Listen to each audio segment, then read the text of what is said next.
Hi, it's time for another verb of the day. Today's verb is put. Let's take a look at some of the definitions or ways that we can use this verb. The first way you might hear the verb put used is to mean to move or to place in a particular position. So we could be giving directions to someone, telling them to put an item in a certain spot. A second way you might hear the verb put used is to mean to write or print something in a particular place. Sometimes as I attend meetings, people will say things like, put your name on the sign-up sheet for such and such. A third way you might hear the verb put used is to mean to bring into a particular state or condition. You may have heard someone mention putting someone else at ease. So putting them in a more relaxed state or condition. Another way to use the verb put is to mean to express a thought or a comment in a particular way, form, or in a particular language. Now, I want to note, these are not all the ways or definitions for the verb put. And in a moment, we're going to take a look at several different meanings or usages that come from phrasal verbs with put. So if you're thinking of some others, you're not wrong. I've just tried to identify some that I think you're more likely to hear or see. You should know that put is an irregular verb. To make the progressive tense, we're going to double the T and add ing. The reason we're doubling the T here is because this word is spelled with a consonant, vowel, consonant. So our progressive form is pronounced putting. The past tense and participle forms of this verb do not change from the base verb. And this is kind of unusual. There are a few verbs in English that follow this. Sometimes as I have students practice remembering past tense and participle forms, it might sound strange that we recite put, right? So all three of those have the exact same pronunciation.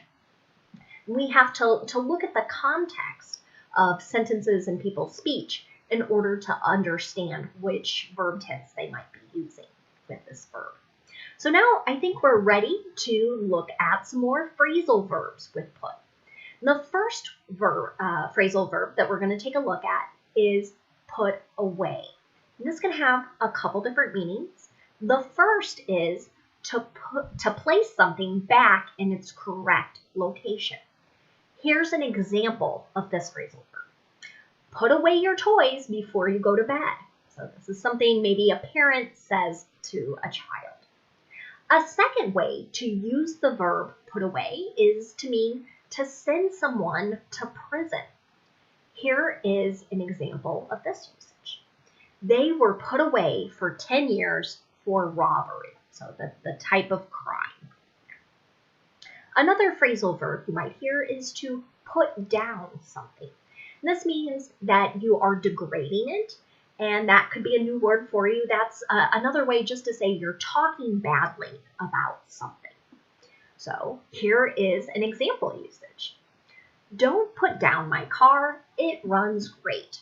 So in this circumstance, I might imagine someone has an old car, maybe it doesn't look very nice, maybe there's a little rust starting to form, and perhaps someone is saying something negative or bad about it. And so a person responds, hey, it's great. It gets me where I need to go, so no need to talk badly about it. A second way we can use the verb put down is to mean to end the life of an animal because of its age or health. So this is kind of a sad meaning, but if you have pets or you have friends and family with pets, then unfortunately you might hear this phrasal verb used for a very ill or very old dog or cat. Here's an example. The cat was put down after the veterinarian discovered several tumors.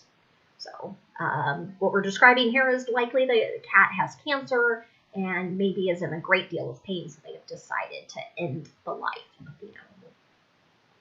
The next phrasal verb we'll take a look at is put forward. It means to propose or suggest. Here is an example of a way I've seen this phrasal verb used in the last week or so. President-elect Biden has put forward a 3-point plan to distribute vaccinations. So he has proposed or suggested. And the reason it's just a proposal or suggestion is he's not the president yet. He's not in charge, but he is sharing or suggesting some ideas of things he will do once he is in office. The next phrasal verb we're going to take a look at is to put in. This means to install something. So an example of this could be they're putting in solar panels. They are installing solar panels at their home. Another way to say that. Now, I didn't warn you at the beginning, but you might be able to tell from my note at the top of the screen, this is just part 1. It's actually part 1 of 3 today with the verb put.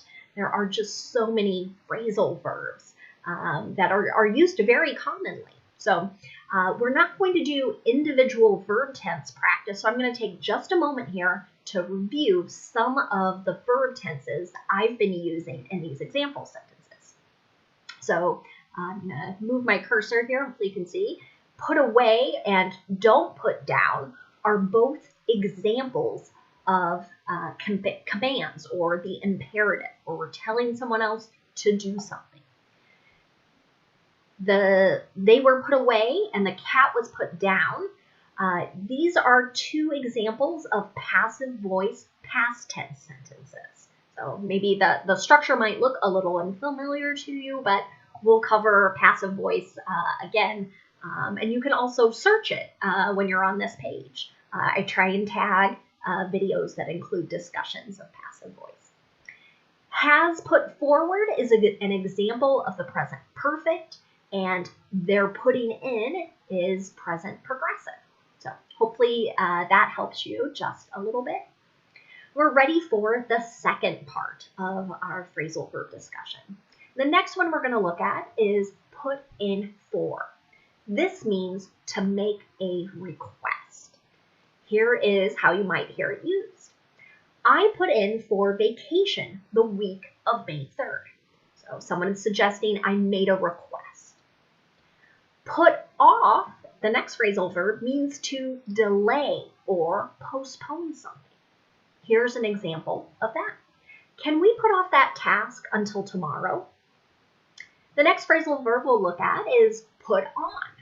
This is something I think people hear and use a great deal. This means to begin wearing something. Here is an example of that. Did you put on your gloves? Did you start wearing your gloves? The next phrasal verb, put out, can have a number of different meanings. We're going to look at 3 of them. The first is to generate a great deal of something. Here is an example of that. Our new fireplace really puts out a lot of heat. So it's generating a lot of heat for the house. A second way you might hear the verb put out used is to mean to extinguish a fire. Here is an example of that. She always puts out the candles before bed. A third way to use put out is to mean to publish something. Here's an example of that. When was that book put out? So when did it go to bookstores, or when was it available to be purchased online? Again, I'm going to pause here and do a little review of verb tenses since we're not doing that individual practice. So in this sentence here, put in for is likely past tense. Someone is describing a completed action. The second, where we have can and put off, this is describing ability, right? We're making a request. Is it permissible? Next, we have a simple past tense question. The did you put on? Here, the next 2 Our new fireplace really puts out, and she always puts out the candles. Both of those are simple present or describing habits, routines, and facts. And we have another passive voice here for when was that book put out. Okay, great. One more set of phrasal verbs. The next one we're going to look at is put together. This means to assemble. Here is an example. When will you put the new table together? When will you assemble it? The next phrasal verb is to put under. And this means to give anesthesia to someone. And anesthesia might be a new word. It's essentially like a type of medicine that's used when people are going to have surgery. And we don't want them to be awake for it. So some people simplify this to say like you're put to sleep, right? So you can't feel what's going on. You're not experiencing pain, which is generally a good thing, so that doctors can provide the medical assistance you need. Here is an example of put under. The dentist will put you under for the procedure. So perhaps someone's going to have a tooth removed or something very serious. That's very common for having wisdom teeth removed. Most people are put under, so they're not awake for it. And this person might just be describing what's going to be taking place. The next phrasal verb we'll take a look at is put up. It means to provide a place to stay for another person. Here's an example. My parents put me up for a few nights, so they provided a place to stay. The next phrasal verb is put up for. It means to nominate someone for a particular office or role or a task. Here's an example. She was put up for class president. We could also just say she was nominated for class president. It would have the same meaning. The next phrasal verb is put up to. This is to encourage someone to do something. And generally, when we're saying sort of put up to, you're going to hear this often with pranks and jokes. You might hear it when a little child does something maybe slightly naughty, not extremely bad or awful, but just were they being encouraged to misbehave or to make this joke? Here's an example. Did your older brother put you up to this? And so again, maybe a parent is asking, I don't think the small child had this particular idea. I think someone else is responsible for it. The last phrasal verb we're going to take a look at today is to put up with, and it means to tolerate something. Many times you're going to hear this phrasal verb used in a negative form, and that's what's going to be in our example sentence. I can't put up with this noise any longer. I'm calling the landlord. So maybe someone is really fed up with their neighbor who's making too much noise. They are no longer able to tolerate the noise. So again, one more quick review here of verb tenses. We have a future question here with will, and we have another future with will in this example sentence. My parents put me up for a few nights is likely a past tense, a completed action. Here we have another passive voice, past tense, so we don't know who nominated that woman or that person. We have an active voice question in the past tense. Did you put your brother up to this? And again, here we're really referencing ability. I am no longer able to tolerate this. So I hope all of these examples help you better understand how to use the verb put. Thank you so much for watching today's video. I hope you have a great day.